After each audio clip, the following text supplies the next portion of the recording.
Hey guys, so today I want to do a quick little comparison here between iOS 8 Beta 4 here on my iPhone 4S and also compare it here against the Moto G 40 LTE variant here. So these, you can actually get this one for pretty cheap, but it could also sometimes might cost you a little bit more. I think in general this one's going to cost a little bit more. And this is, as I said, a 40 LTE variant of the Moto G running the latest version of Android. Very clean version. So why not just compare these two a little bit here. So obviously you get a big display here. I think this is a is it a 4-inch display or a 4.3? It could be a 4. It might be a 4.3-inch display. Is it? Yes, it must be a 4.3-inch display, I think, or something like that. I don't think it's a 4.7-inch display. But, of course, you get a glass back here, but a little bit better material, I would say, here on the Moto G. Plastic, but still feels matte and very quality feel here, with very nice soft buttons, with very quick response time. Obviously the iPhone 4S has a 3.5-inch display, which is a little bit smaller. And one of the big things, of course, was the brand new redesigned control center here. It looks a little bit fresh and cool. Of course, if you want to get something similar here, you can just go, wait a sec.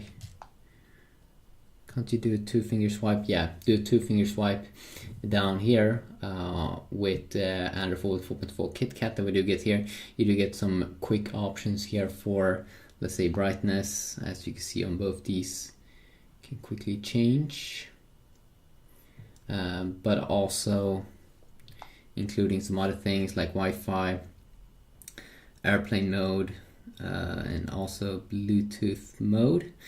And also some quick toggles down here, as you can see, of course, with the quick little torch. Doesn't seem like you get that over here, but obviously there's a lot of apps that would do that for you.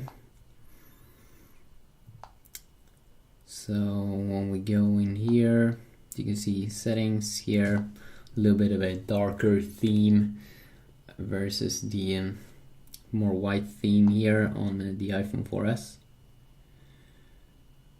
General, about, as you can see here, latest version. Great. In terms of multitasking, of course, you have the double tap here, and from what I've heard, it should be a little bit slower. Going in and out on the latest iOS version versus here where you can use that's my face, beautiful. Here we just have a button down here, multitasking button, close, and you can see very snappy. Probably a little bit snappier here than overall when you have a lot of apps, because this is the dual core iPhone, but you get a little bit higher 1.2 GHz dual core here, and this latest version of Android is just optimized in speed. I mean, it's pretty crazy actually, and I think it's pretty obvious overall that this one is a little bit slower, as you can see there when I was just going into the spotlight search. See here, open up the camera a little bit quick. I can't recall, it's like an 8-megapixel camera on this one. I think it is.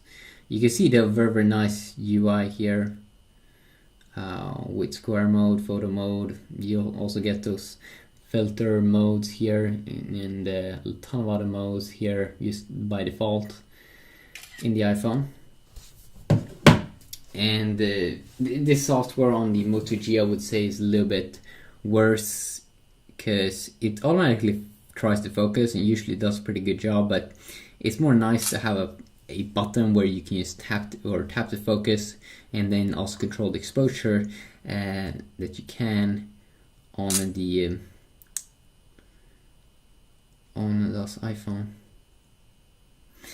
You also do get some settings here for HDR mode that you also got on the iPhone, panorama mode, slow motion mode as well.